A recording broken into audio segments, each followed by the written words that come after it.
There's a powerful allure in the intensity of emotion, isn't there?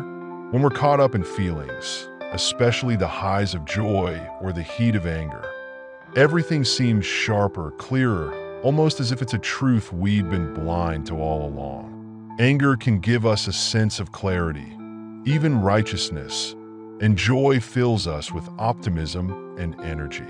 But sometimes that sense of clarity is deceptive. Decisions made from these emotional heights often reflect only one side of us, the part overwhelmed by whatever we're feeling in that moment.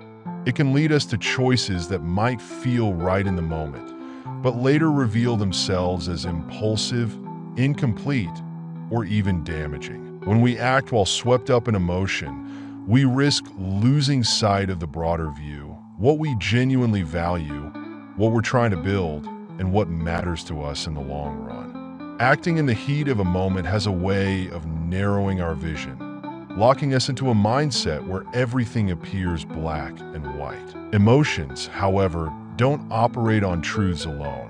They act in waves, in impulses, and sometimes even in illusions.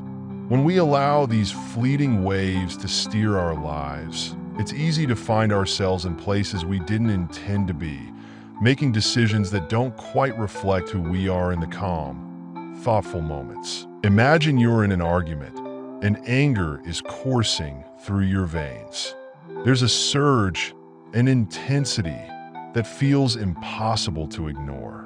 The words you're about to say, the conclusions you're ready to jump to, feel valid and perhaps even necessary. Anger has this peculiar way of making us feel that our pain, our frustration, deserves to be unleashed right then and there. We feel justified in letting it out, in making our point clear, maybe even in hurting the other person just as we feel hurt. But what we often don't realize in that moment is that once those words are said, once the decision is made, it's incredibly difficult to take it back.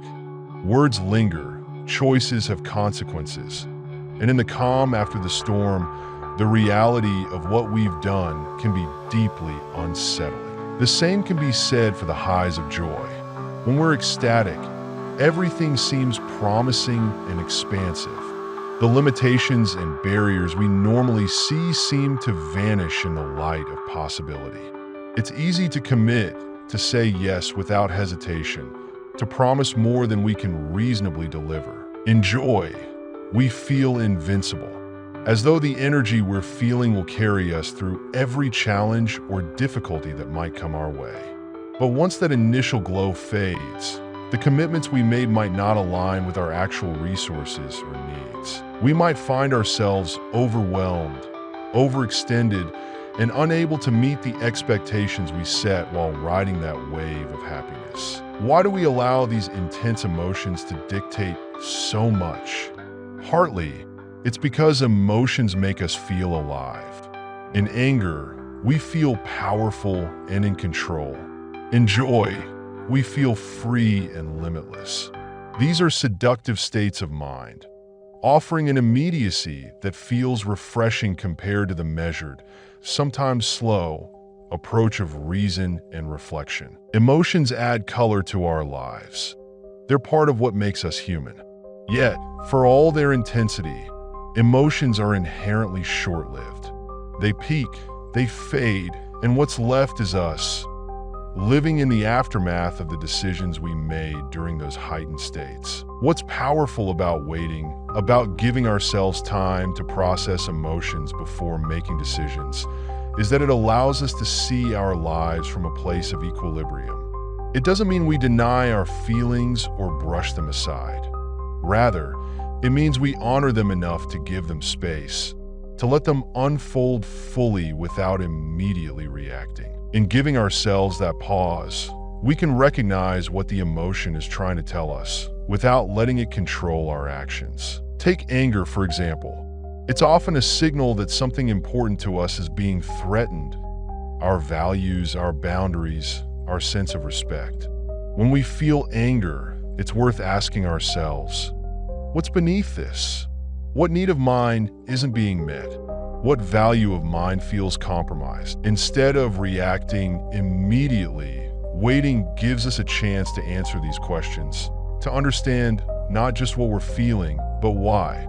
By the time we've done that, our anger might have softened, revealing an underlying hurt or frustration that can be addressed in a way that fosters understanding rather than conflict. Similarly, in joy, we might ask ourselves, what is it about this moment that feels so right? What does this excitement tell me about what I value or desire in my life? Joy can be a beautiful guide, revealing what brings us meaning and happiness. But if we act on it too quickly, we may find ourselves committed to things that, upon deeper reflection, don't truly align with our needs or capacity. By giving ourselves time to let that excitement settle, we allow space to see if it's something we genuinely want or just a passing thrill. This pause, this waiting, isn't about suppressing emotions or rejecting spontaneity. It's about creating a space where our decisions reflect our whole selves, not just a momentary feeling. When we act from this place, our choices tend to be more aligned with our long-term values and goals. We avoid the potential regret of decisions made in haste, and instead build a life that feels coherent and balanced. It's a practice really learning to wait. In a world that constantly pushes us to act, to respond, to do something right now, waiting can feel like an act of defiance. It requires patience, self-awareness, and a willingness to sit with discomfort. But the rewards are immense. Decisions made from a place of clarity are rarely ones we regret. They're decisions we can stand by, even if they lead to unexpected challenges, because we made them from a place of integrity. Imagine a life where your choices are deliberate, where your actions align with your truest self, rather than being reactions to passing feelings.